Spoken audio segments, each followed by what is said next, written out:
there's so much power in that and so much release. And like you're saying, exhale of my worth is not bound to what I produce. My worth is bound to who I belong to.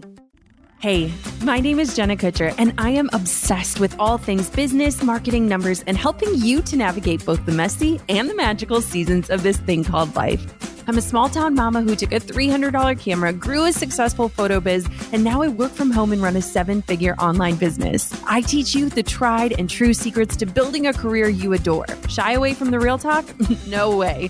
Money, hardship, growth, loss, and marketing are all topics we discuss here. Think of this as your one-stop shop for happy hour with a gal pal mixed with business school. Pull up a seat, make sure you're cozy, and get ready to be challenged and encouraged while you learn. This is the Goal Digger Podcast. So I actually emailed her way back in 2011 when I was just starting my photography business. She literally and graciously answered every question I sent her as a complete stranger, thousands of miles away, and we became friends. Over the last decade, we've been quiet cheerleaders for one another, but I will never, ever forget the way that she showed up for me when I dropped into her inbox, a mere admirer of her photography. I watched Anjuli Pascal's book trailer more than 5 times as I prepared for this conversation today. The first was just to learn more about her book. The next several views, well, I just wanted to hear her calming voice and truly understand the deeper meaning of her chosen title, Stay. She's a mother of 5 children, an author, a speaker, a retired photographer, and so much more. I want to get deep with Anjuli today because she is so skilled at helping people unpack their vulnerabilities and understand the deeper places in their hearts. In this conversation, we'll chat about book writing and self-care and honoring her own time and space as a mother and what it means to stay instead of resist. I cannot wait for you to meet this woman. Here she is, my friend, Anjuli. Thanks to LinkedIn for supporting Goal Digger. Small businesses have unique needs, and despite the current uncertainty, one thing that remains unchanged is the importance of having the right people on your team.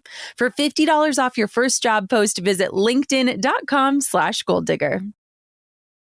Primally Pure is my go-to natural, non-toxic skincare, and it's changed the game for my skin. Not to mention, I can actually pronounce the ingredients. For 10% off your Primally Pure order, go to jennakutcher.com/skincare. Anjuli, we were laughing because this literally feels like a first date of sorts because we have been internet friends for over a decade. Isn't that crazy? It's really crazy. You might be my longest internet friend. For real. When I look back at both of our lives back then, it's kind of insane to just see a decade worth of work and digging in and learning and growth and expansion and evolution and just all of these things. And I was just looking at our email threads and we were both kind of newer to photography and entrepreneurship and just connecting on all of that. But man, what a decade it's been. Oh my goodness. And it was so sweet. I remember just your name would pop up in my email and you would have like the most wonderful questions. And, you always were so genuine and so kind and always just kind of checking in, like, I'm praying for you. How is it going with your baby? It was just like we would share information, but I felt like we really connected in real life. Well, that's why I'm so excited to have you on this show. This has been a long time coming. And I honestly believe kind of in the book of Esther, like there has never been a better time than this. We were born for a time as this. And when I think about this year and the work that you're doing, which we'll talk about in just a moment, I just think that it was created for a time like this. So before we dive into all of the goodness of what I mean when I say that, tell everyone just a little bit about you, who you are, what you do, where you've come from. Kind of give us the background of you. Yeah, sure. Well, kind of like you share a little bit. I am Anjuli. I live in San Diego. I'm married to my sweet husband of almost 15 years. We have 5 little kids, 13 to 3. Lord help me. But we kind of live on this little piece of land and raise our kids and love our neighbors and kind of like a little bit of what got me here, Jenna, and kind of what connected us was photography. And at the time, 10 years ago, which feels wild, I was running a business. I was traveling the world. I was being published in magazines. I was in blogs. And at the time when I was blogging, I just found it's kind of like this hidden treasure, but I really discovered my love of writing during that time of blogging. And when I had just, a few little kids at the time, one day I got a fire in my soul and I just started writing and I couldn't stop. Have you ever had like just an idea and you were just like up all night just chasing after it? That's what kind of writing was for me at the time. And in the middle of, photography and publishing and traveling, it was like I also was writing. And after about 6 months I was like, whoa, I think I just wrote a book. Like, I think this is a book. Like, I didn't tell anyone because it was, at the time I was like, I'm not like a quote unquote writer, And so I remember I had this real significant moment in my life where I was pregnant with baby number 4 and I was shooting a wedding in Mexico. And I went into labor. I was like 29 weeks. So you know what that means. That's like not a good thing ever to go into labor at 29 weeks. And especially in a third world country. And at the time, it was like I could have died and my baby could have died. And this moment for me, when I'm like, quote unquote, at the top of my game in photography and pursuing writing, like it was a wake-up call. Like I could have died. And I realized at that moment, Jenna, I was like, I am so focused on producing that I really have lost sight of who I was becoming. It kind of propelled me into really deep diving into my soul and story. And I don't know if you've experienced this as an entrepreneur, but it was like I had anxiety. I was struggling with jealousy. I had so much anger. I was losing sleep. I was just kind of a wreck.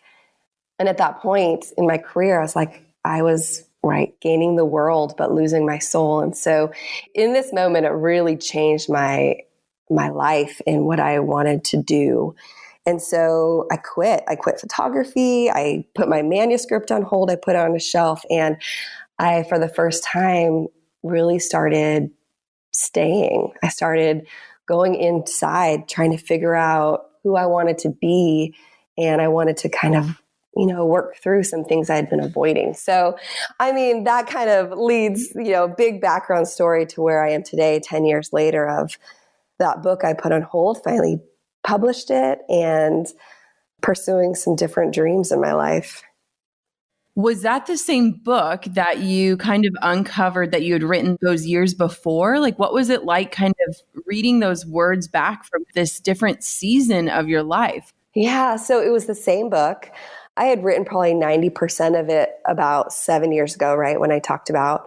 And then when I finally had not just written who I wanted to become, but had become who I wanted to become, if that makes sense, I picked up the book again and it was like, okay, it's time to really pursue getting this manuscript published.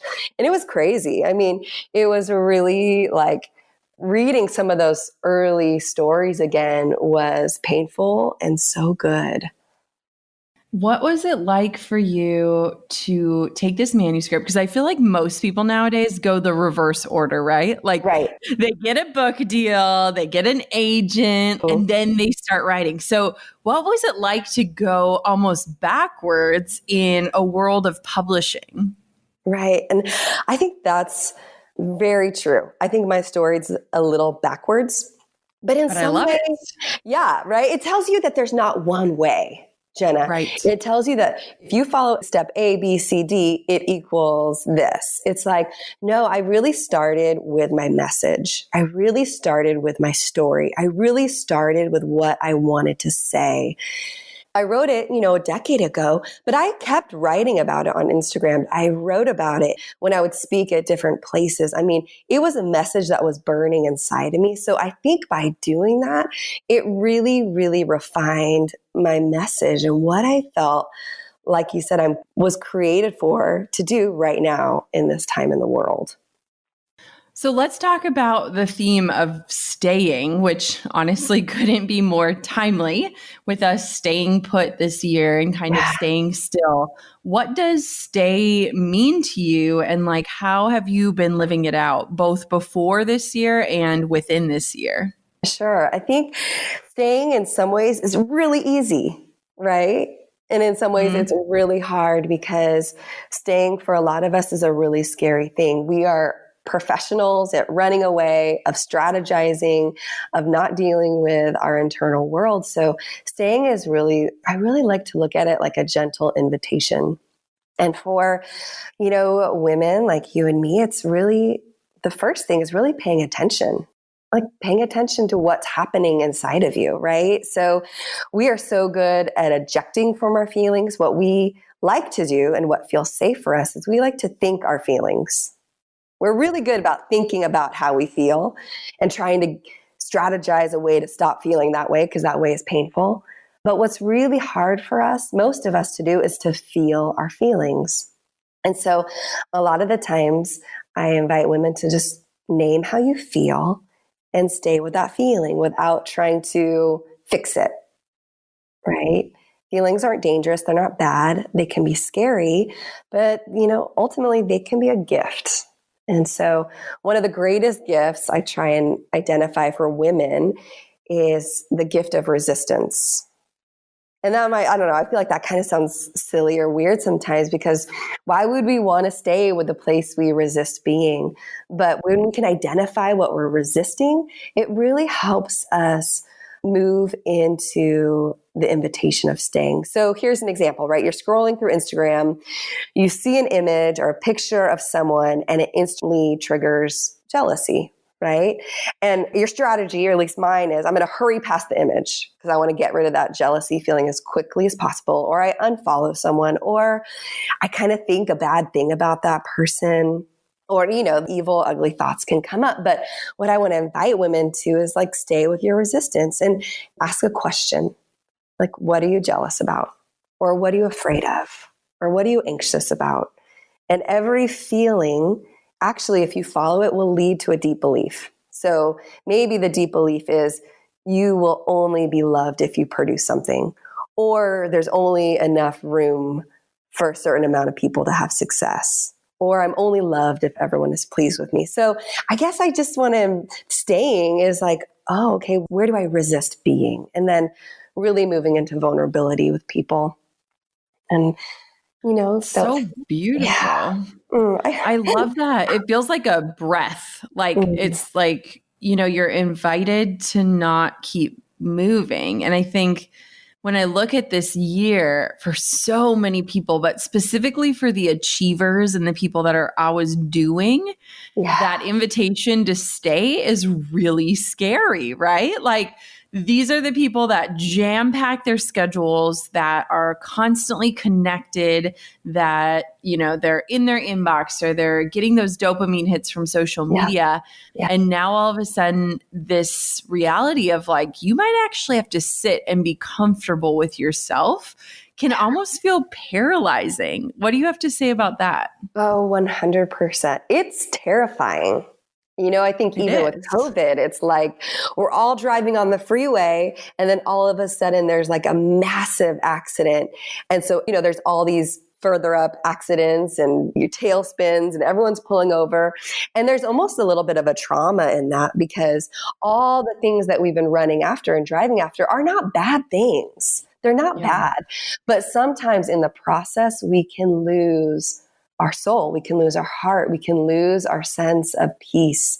And I want to say to the women, right, who are kind of scared and on the side of the road and panicking and trying to get back on the freeway with a broken car, it's like in every logical sense, if there's a car broken down on the freeway, what would you say to them? You would say, hey, wait for help.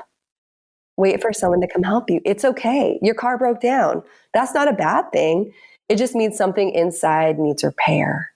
And I think when we can trace our jealousy or our anxiety or our fear, those are not bad things. Those are kind of like the warning light on the dashboard of your car saying, I need help. Like, look inside, take me into the mechanic, get me looked at. I think that's so incredible. And one thing that I've been thinking about a lot lately, because we're just mentally preparing to start trying for number 2 later on. Yeah. But I have been doing a lot of comparison from when we went through our losses and my life was just so different. I was working around the clock. My cortisol levels were insane. My adrenals were shot. Like there's just so many warning signals that I was ignoring because I was just going. And I feel like you've had such a similar path, very parallel paths to that. When you think about the difference of feeling from when you were at the quote peak of your career to when you were like fully rooted in being comfortable staying, describe those two realities and how different they can feel. Oh my gosh, Jenna, I could cry. It's so different. It's radically different. And I didn't ever believe, honestly, that there could be another way. I thought the anxiety, I thought that being up all night, I thought, I was editing during nap time, during snack time, during movie time. I was always working. I really thought like, if I'm going to quote unquote be successful, like this is what I have to do. If I want it all, if I want the family, if I want the business, if I want the marriage, if I want the family, like I have to do these things. And externally, I was doing them. Like anyone on the outside be like, wow, she just got her wedding published. She's flying to Asia to shoot an international wedding. Like she's going to Mexico, like all these things. But it was like internal. I was internally, if you could see inside of me, I was like ashes. I was crumbling, kind of like what you're saying on the go. And now I want to like whisper into people's souls, like freedom is possible. You can pursue your dreams and sleep at night. You can pursue your dreams and cheer for the girl next to you. And it's like the internal freedom, like I would take that any day over, some on paper form of success. 100%. I'm going to ask you something. I'm slightly nervous, but I've always wanted to ask somebody. Do it. Okay. Okay. So one thing, you just have to be so transparent. So there are so many women that have come on this show that have written books about like simpler living or, just like peaceful practices or different things like that. And I know that like the process of launching and getting a book out into the world and that is the opposite of all of those things, right? Yeah. Were there times in the launch that you just felt like this is incongruent with my message, but this is like the method of getting it out into the world? Yeah. Nobody ever talks about that because it's like we can talk about like easy living and like slowing down, but then it's like if we really want to share these messages, sometimes we've got to be like in opposition of our messaging to get it out. What was that like? Yeah. And if I'm being really honest, I would say if 10 years ago when I wrote this book, if I had launched it 10 years ago, I would say 100% I would be an absolute wreck because who I was not congruent with what I was writing. Yep. It was who I wanted to be, but not who I really was. And I think why that 7-10 year break, letting my manuscript sit on the desktop was for me to become the person I really wanted to be, that I could back those words. And so launching my book right at the forefront of quarantine, it was hard. And I would look at other women launching a book at the same time, and I would be like, I wonder how their numbers are and all these things. But there was also simultaneously like a deep joy. It was a deep joy because I knew what I was inviting women to was what would really be transformative. And honestly, like I don't even give in my book, don't even give how-tos. Like I don't give practical steps. I don't tell you if you do these things, then you'll stay. Like I have no practical steps to living a simpler life because I have 5 kids and life is totally nuts. Yeah. But when you're at peace, like with who you are and like who God's made you to be and the relationships in your life. And I think, Jenna, you like really model this well because you really talk about that, like having your people and your marriage and focusing on that and your daughter. It's like, I think it was almost a reclaiming of who I was. Like, Yeah. I don't belong to those people on the internet. I don't belong to that person and what they think about me. Like, I belong to God, and I belong to like the people in my inner circle. And I think when you have that, like kind of everything else kind of is less important about what everyone else thinks about you, you know? hmm It's been so interesting. This just reminds me so much of this, but we hired an emotional intelligence expert to do trainings with our team. Her name is Tico. She was actually a guest on our podcast a few years back.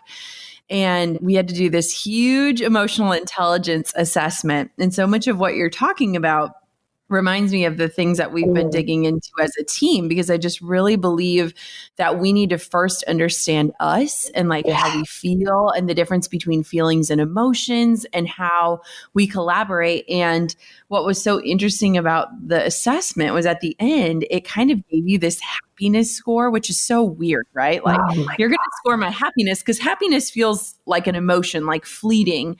And so we named it like the peace score instead. And it was just really beautiful to see like how at peace you can be, even in uncertainty, even in unprecedented times, even with, trauma and things coming up. And I just think that for so many women, like we don't even pause to like take inventory, you know? No. Yeah. So, what Yes. has it looked like for you in this redefining of success? Because if I'll be totally honest, I think so many women this year are on this like reevaluation of like, what is even success? How do I find peace? How can I be still with myself and be happy with who I am? What does that look like for you? Yeah. I think it's this idea, at least for me, is letting people be a part of my middle. So I'm really good. I mean, I'm really good about telling people my ideas or what I want to do or what I want to accomplish or some goals I have, some dreams. I love talking about that. And I'm really good about talking to people on the other side, like when Yep. the dream has been accomplished or when it's Yep. done. The But lesson has there's been Yes, learned. yes.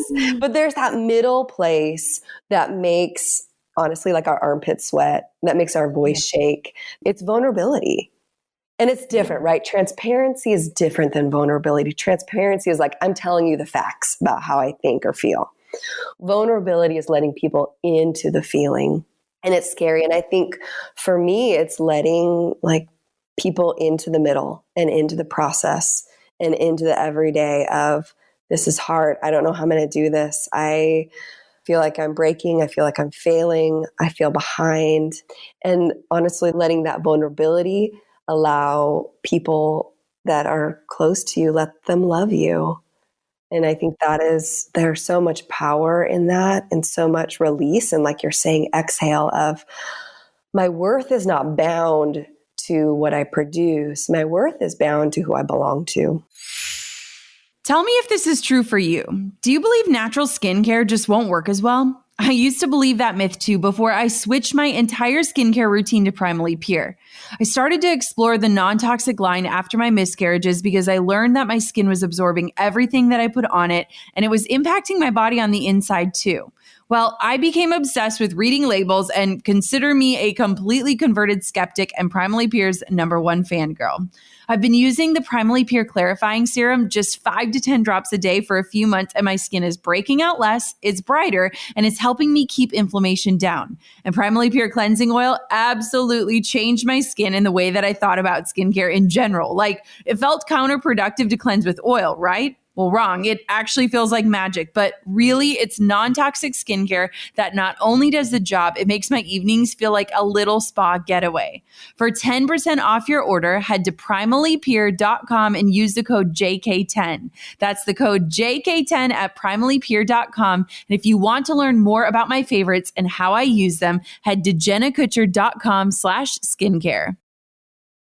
I've been seeing more and more questions about hiring recently, and it's a really encouraging and exciting sign in this uncertain year. In our Goal Digger Facebook group, I'm seeing more businesses feeling like it's a necessary next step to keep their business going and growing.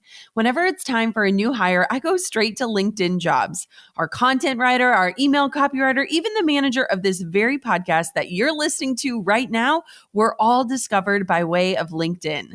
LinkedIn is an active community of professionals with more than 690 million members worldwide. LinkedIn Jobs screens candidates with the hard and soft skills that you're looking for and puts your job post in front of qualified members every day so that it's seen by people looking for jobs just like yours. That's how LinkedIn Jobs can help you hire the right person faster. Small businesses have unique needs, so when your business is ready to make that next hire, find the right person with LinkedIn Jobs. Get the first $50 off when you visit linkedin.com/goaldigger. Again, that's linkedin.com/goaldigger to get $50 off your first job post. Terms and conditions apply. Yeah. Yes. Yes. Okay. One of my favorite lines that you say and that you encourage women to do is to stay awake to love. I want to know, like, what do you mean by that? What does that mean to you? Right. I kind of live by that motto because one, it's a stay, right? Stay right where you are right now, this moment. What do you feel? Where are you? Like, are you on the floor changing a diaper? Are you in the middle of an email that you don't want to write? Are you receiving a text that's making you anxious? Like, stay.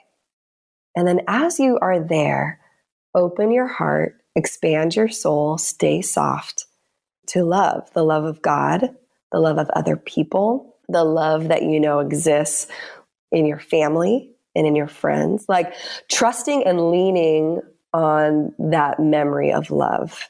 And I feel like, oh, I just so desire, Jenna, like to live a full life and to savor this one life I have. And I think part of that stay awake to love is you can be anywhere. You can be washing dishes, you can be doing a training, you can be falling asleep, and you are cared for, you are loved. And that just is an invitation to freedom, actually. Okay, I'm asking you a question that's so selfish for me, but hopefully Do it. other people can learn because I love what you're saying and I can just feel it in every fiber of who you are.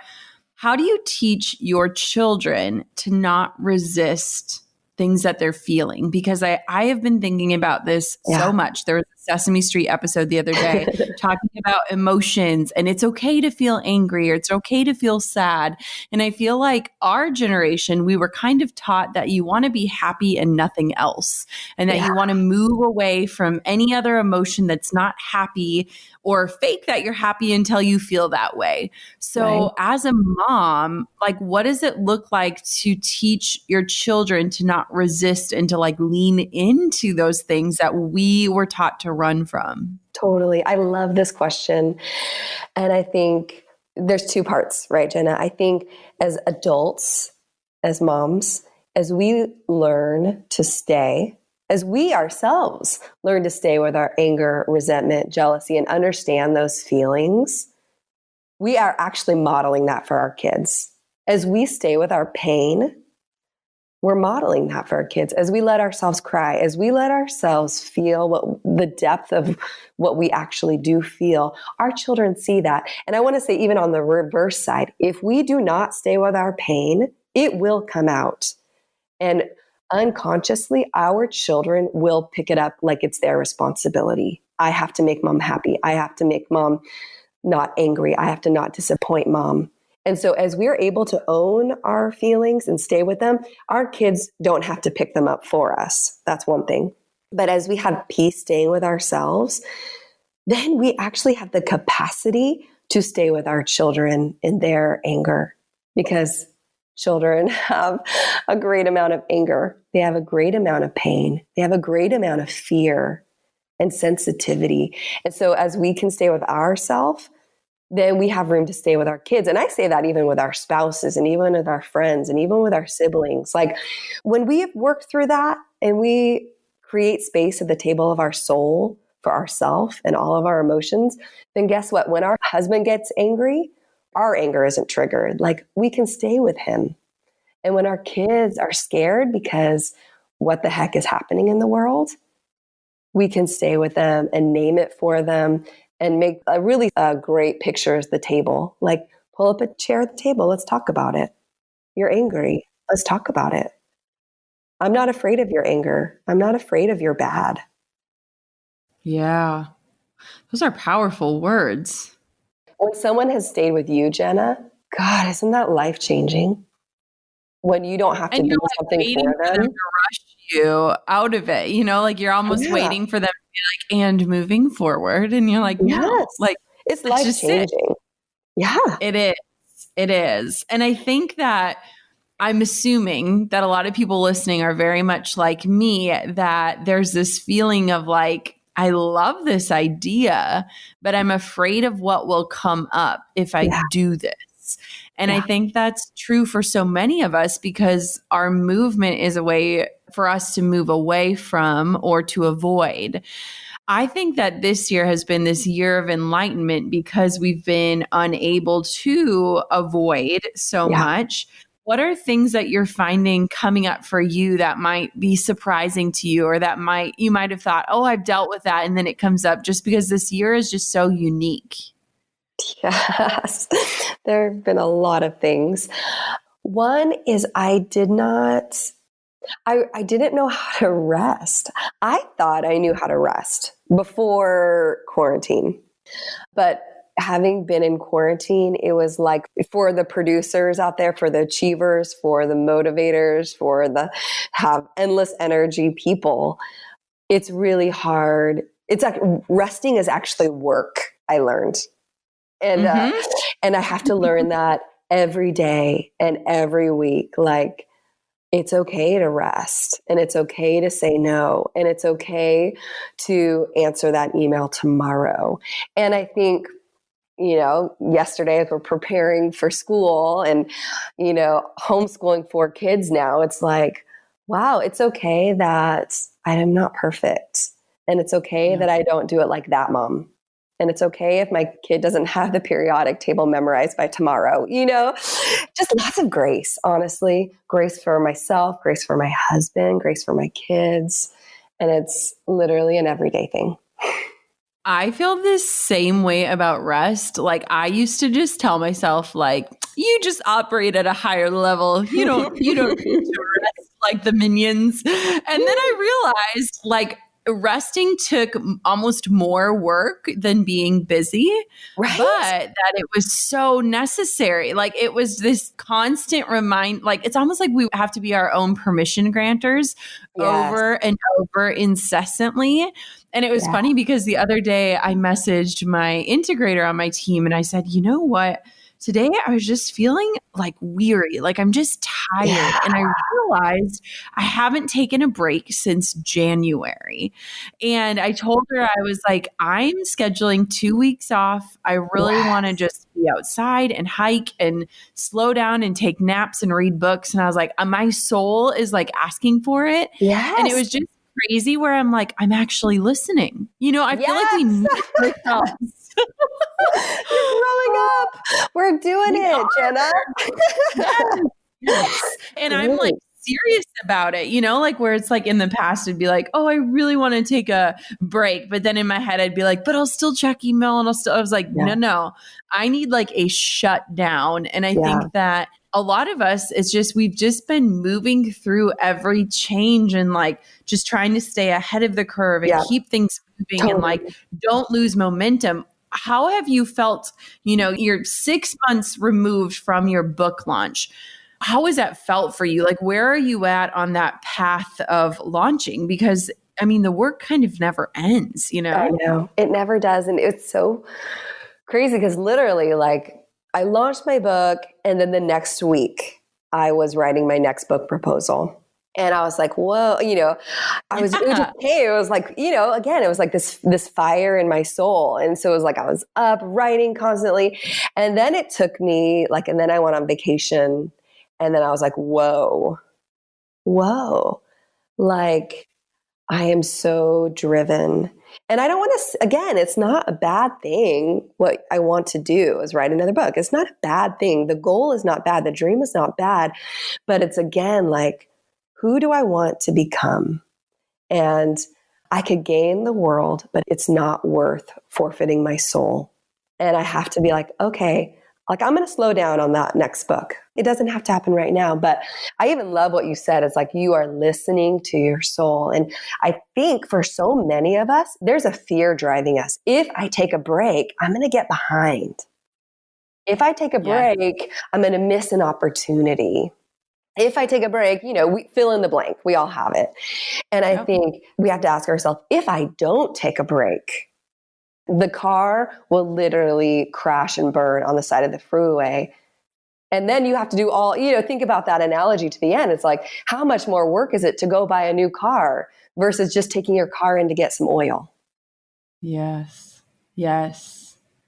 Yeah. You know what? My sister reminded me the other day, we were voice texting, and I used to always tell my family, and this is so weird. I don't know if I've ever said this before, but I used to always tell my family that I was kind of living like I was like an NFL football player, where like one break or one accident could totally take me out. Yeah. And it was almost like living with this fear of like, this won't last. Like, this is it. This is the one chance. And the more women I've talked to during this year, specifically entrepreneurs, achievers, I keep reminding them, like, you have proven time and time again that you can pivot and change and adapt, that you are resilient.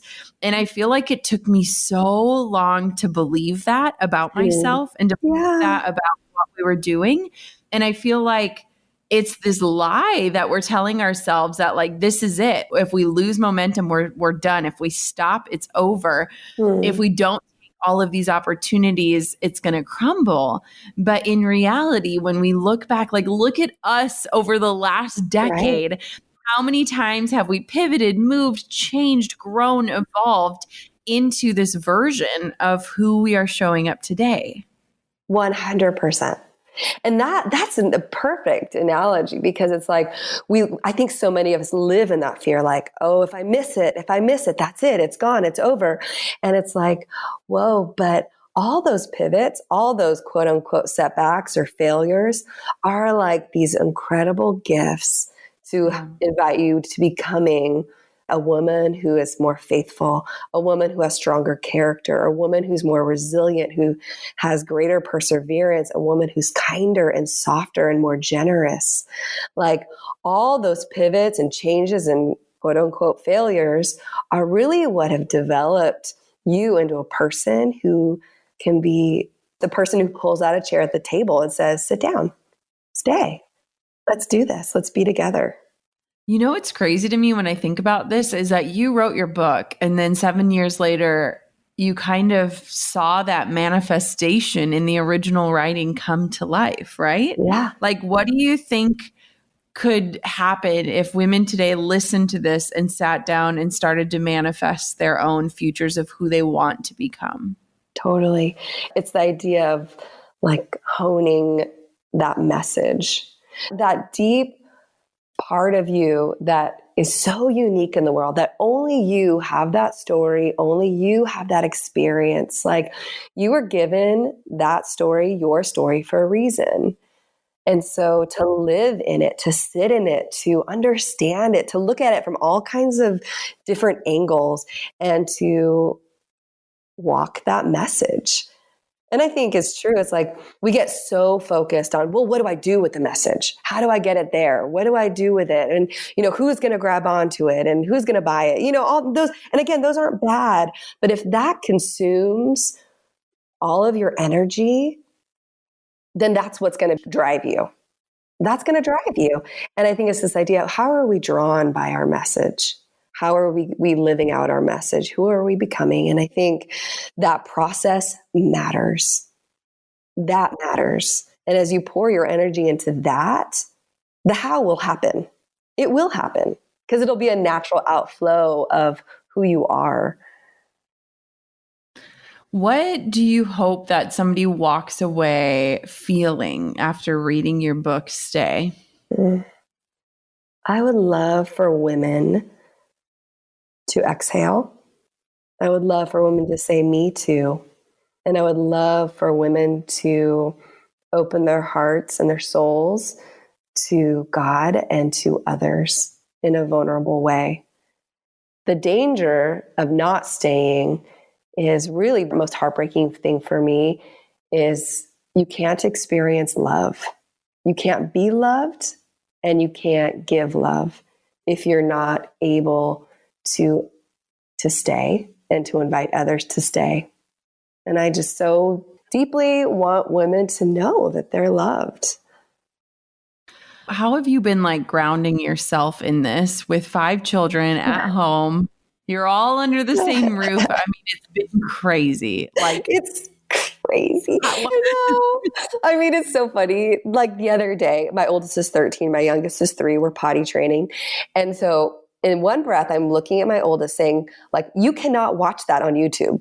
And then I'm turning around to my 3-year-old saying, did you poop in the potty? It's like mind blowing, Jenna. But really, I'm doing what I can to really listen to what I need right now. And usually it's when I blow up and I'm impatient or I am, short with the kids is when it's like this signal to me like, oh, you need a break. Like you need to go take a shower by yourself, no kids in the room, and just breathe and pray and just, come back and start over again, begin again. And there's always room to start over every single moment of the day. what does self-care look like for you? I just feel like there's such a buzz around self-care, and I want to know what it looks like for you. Well, I think self-care has to come alongside self-awareness. I think self-care can very easily turn into just turning in on yourself and only looking at yourself. But there's this balance of self-care and self-awareness where it's like, okay, naming what we need, naming how you feel, asking for hard things, but really simple. I mean, maybe it's a little cheesy, but I like to buy myself flowers. And I love arranging flowers. I don't know, there's something, and I like them in every room. I want them by the kitchen sink. I want them by my bed. I want them by the bathroom. It's just like, I want beauty to like fill my home because I'm only in my home 24 hours a day. Yes. And then again, yes. And like I'm taking a shower with do not come in here. Like 13-year-old, you're watching the 3-year-old, I'm taking a shower. I don't even know what that's like. Conley showers with me every time. Like it's like a 2-for-1 car wash. Like, let's just jump in. But I'm like, the other night I was like, babe, I need a little extra time because I haven't been able to shave my legs because there's an almost clawing at me while I'm trying to. Oh my gosh. I love it. I love it so much. So what is firing you up? You mentioned a second book. What is just like exciting you these days and like invigorating your passion again? Yeah. Well, for sure, writing. I'm starting my second book. It'll be out in 2022, which I'm super excited about. But really, like, I just love engaging with women. It's almost, this is like the funnest part now that my book's out. And now that people can connect with me online and just through Instagram or the course I'm doing, it's like, I love like taking women on a journey into their soul and those places they're afraid to be. Like, again, pulling out the chair at the table and saying, hey, sit down, I'll be with you there. And that fires me up. Like seeing women who, randomly find my book at Target and say, oh my gosh, this is exactly what I needed. And that just, let's go. Let's talk about it. Let's go there. I need to laugh for 1 second about a few lines that you've said in this interview. First, you said, I only had a couple of kids, like back in the day when you only had a few and you were still doing that. Then you just casually say, when a woman finds my book at Target, like these are just pure manifestations, a decade or more in the making. Like, how does it feel? Like, how does it feel to pause and I hope stay for a moment before you're on to the next thing to realize that these lines are your reality right now? Yeah, it honestly makes me cry because I think maybe a few years ago when I was like, why did I write that? What was the point of spending a year writing that book? What was the point of photography? What was the point of getting my master's degree? Like, why? What did I do all that for? And I was remembering like that was the middle. Yeah. And that middle matters. And I kind of would go back and whisper in my ear 5 years ago and be like, get your hands dirty. Keep being faithful to the land where you are. Keep digging a well. Keep looking for water. Keep offering it to the people who are at your well, who are thirsty. And like, it's incredible. And I think, it's so easy to fall into the temptation of like, well, I'm a failure. Like, all this hard work doesn't matter. And it's like, keep going, keep writing, keep crafting, keep creating, keep loving. Even if you don't see some magical results, like the middle matters. Mm-hmm. I think a lot of people are sitting in the middle right now. So I'm so grateful for your message. Anjuli, where can everybody connect with you, find out more, get your book, be in your community? Give us all the places. Yeah, I would love to connect with you. I'm on Instagram a lot. So lovealways.anjuli. You can find me on my website, anjulipascal.com. I offer a course for women who are like, yes, me, I want to go deeper and process some guilt, shame, and loneliness. And I send out a weekly email called my Stay Awake to Love note. And that shows up once a week on the weekend, just giving really simple, practical ways to open your heart to the love of God and the love of others. I love that. And you can grab her book, Stay, anywhere where books are sold. Which is amazing. Yep. Amazon or Target. Amazing. Thank you so much. A decade in the making this conversation was, and I have to say it was totally worth the wait. Oh, it was the best. I wish I could hug you. Oh, sending a virtual one, that's for sure. Yes. Wow. Wasn't that powerful? It's so incredible to really think about all of the things that we might be feeling and how those feelings can make us want to take action or be paralyzed in inaction. And I love the idea of learning how to not resist and how to simply stay. And I think in this season, so many of us are so used to running that being forced to be still can feel scary and uncertain.